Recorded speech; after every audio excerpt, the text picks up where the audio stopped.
И покрај силните повици дека државата оди во вистински правец и дека сите политички и други фактори објавуваат војна на корупцијата, во реалноста работите стојат диаметрално спротивно. Истражувањето на Центарот за јавни комуникации зборува за поплава од девијантни појави кога се во прашање јавните набавки, бидејќи многу активности практично се одвиваат под сомнителни околности. Например, во 4 очи без објавување на оглас, државните институции во текот на минатата година склучиле вкупно 368 договори во вредност од неверојатни 40 милиони евра. При тоа, бројот на склучени договори е помал за разлика од претходната година, но она што е важното, нивната вредност е значително поголема.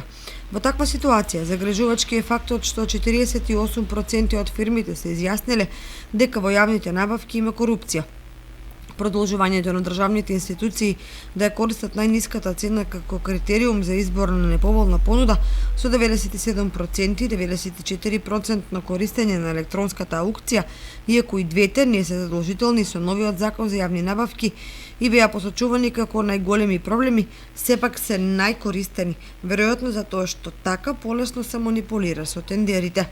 Од друга страна, за фирмите проблем е обемната документација која институциите ја бараат, а од друга страна просечно чекаат по 7 месеци за да ги наплатат средствата за веќе завршената набавка. Според извештајот, зголемен е бројот на тендери кои биле објавени па се поништиле, односно секој четврти објавен тендер бил и поништен, што според Центарот за граѓански комуникации отвара сомнеш за користење на злоупотреба и манипулации.